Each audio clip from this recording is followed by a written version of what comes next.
Drop it.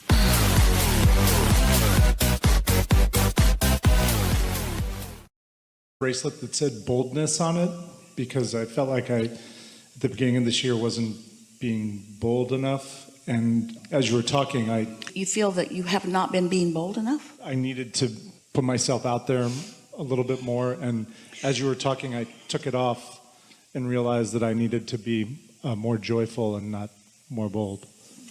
Well, we've enjoyed this interaction immensely. You just got the only piece you'll ever need right there. Yeah. Because in boldness, there can be a motivating myself to do something that I'm not vibrationally ready for. So if you just force yourself into action when you're not vibrationally ready, it launches more rockets of desires, but it's usually not a moment of things clicking into place and feeling better. Good. Yeah. Now I'm in a place where I know exactly how much money I want to manifest and create for myself. And now. I'm just not sure that For now. in this, right, for now. And I'm just now exploring ways to get there.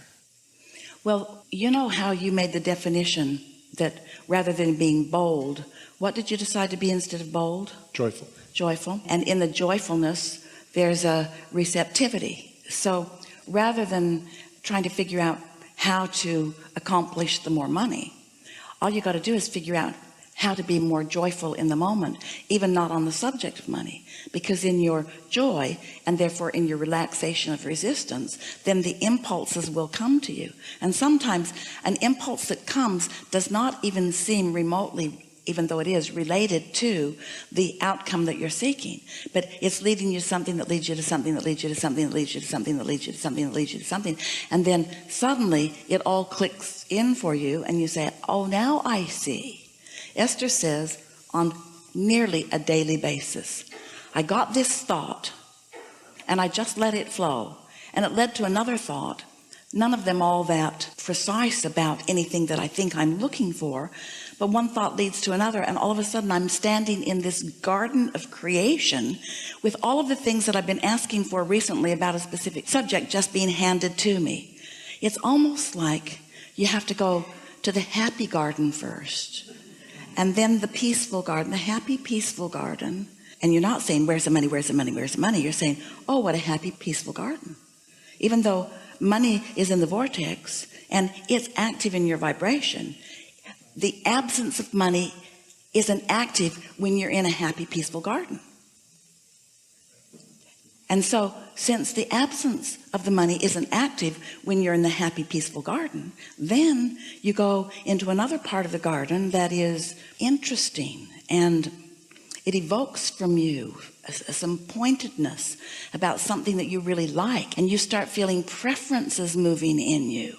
And so you were happy and peaceful and still are, but now you're more specific. And you're still not blocking the money, and then into another part and another part and another part, and suddenly you're standing with money all around your ankles, and you want to say, who knew that the happy garden would lead to the peaceful garden, would lead to the garden of more intention? Who knew that what I always thought was laziness and what I always thought was not focusedness, who knew that this ease and flow would lead to everything that I'm looking for? But that's how it works. And others say, how did you do that? Did you work hard? Did you stay up all night? What were you doing? You said, well, I just went to this happy peaceful garden. And they're saying, yeah, right. There was a bookie in there, wasn't there? Somebody was in there. You met somebody in there. You just didn't go to that garden because it was happy and peaceful. You went there knowing that you were going to find the winning lottery ticket under that bush. You did, didn't you? No, really. I just went to the happy, peaceful garden because I was getting ready to be ready, to be ready, to be ready, to be ready, to be ready. And the thing that's so interesting to us, you see, the reason that you want all of this money, it's to enhance or exaggerate or embellish your sense of freedom.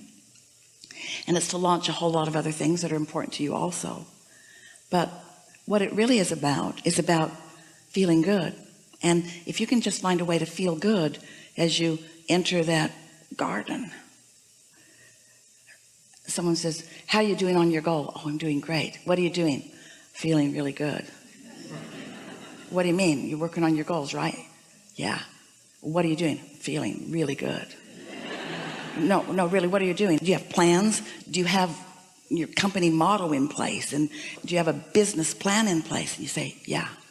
Well, what is it? Be happy. Be happy. Oh man, you're going to need a whole lot more. No, I really don't, because my vortex contains my blueprint that I've been putting there piece by piece. And all I need is as much of the blueprint as I can decipher in any point in time. I'm not the creator now of the blueprint. I've created it piece by piece, bit by bit, over a long period of time. And it's ripe and ready for me to receive. And my method of receiving it is to not let my thoughts about it get in the way of it. Ooh.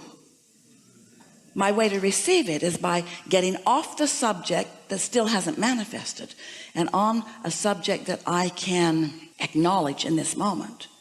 And so I'm just looking for joy wherever I can find it. And then it's leading to joyful things that are specifically relating to my hands in the clay, witnessing of avalanches of money. Then say, you know, the world is awash in money. You know that, don't you? The world is awash in money. All we got to do is get in sync with the avalanche. How do you do that? You have a plan for that? Yeah. I just be happy. Most won't hear you, but test it out and see what happens. You have something more specific? Because we really went into the Looney Tune bin as far as most humans are thinking. In other words, oh yeah, just get happy and everything you want will come. That's the key, right? That's the key. I think the Looney Tune bin is what I needed. But there's more to the story than just get happy. We'll tell you the little bit of the story that we left out just now. You've been living and knowing what you don't want and knowing what you do want, and you've been filling up your vortex, and your vortex has been spinning and spinning, and the law of attraction been responding to it, and your inner being's been standing there as a point of attraction, and all cooperative components have been gathered. So everything you want is a vibrational reality. We left that part out just now. There's a vibrational reality that is ready for you. The question is, are you ready for it? And the answer is, when you're working too hard, no. The answer is, when you're having fun, you're ready for a piece of it, and you're ready for another piece of it, and you're ready for another piece of it. But you got to chill in order to get into the receptive mode, to know what to do and what to do and what to do and what to do and what to do. Those impulses are going to come from within, and those impulses are going to provide perfect. So here it is. This vortex that we are just describing to you.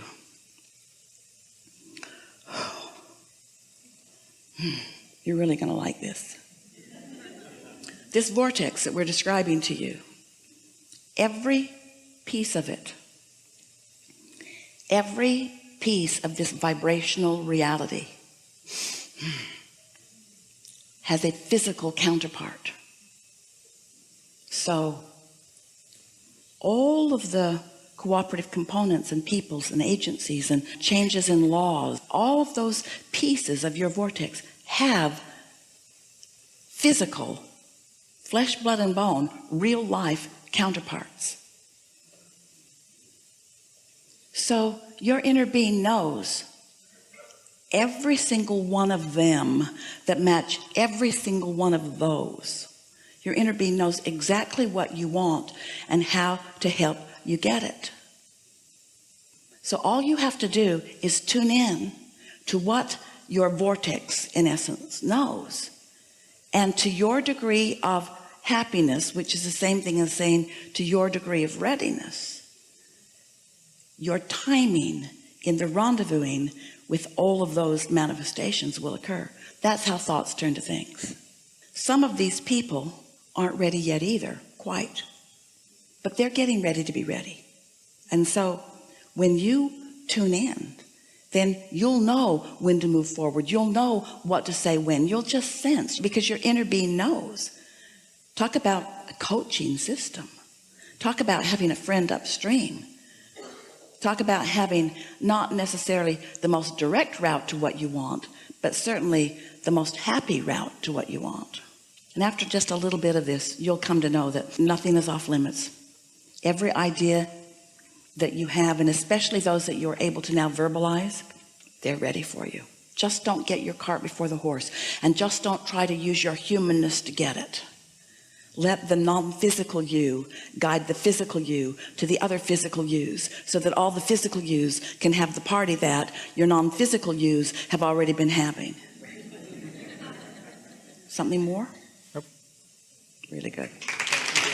Really good. Really good.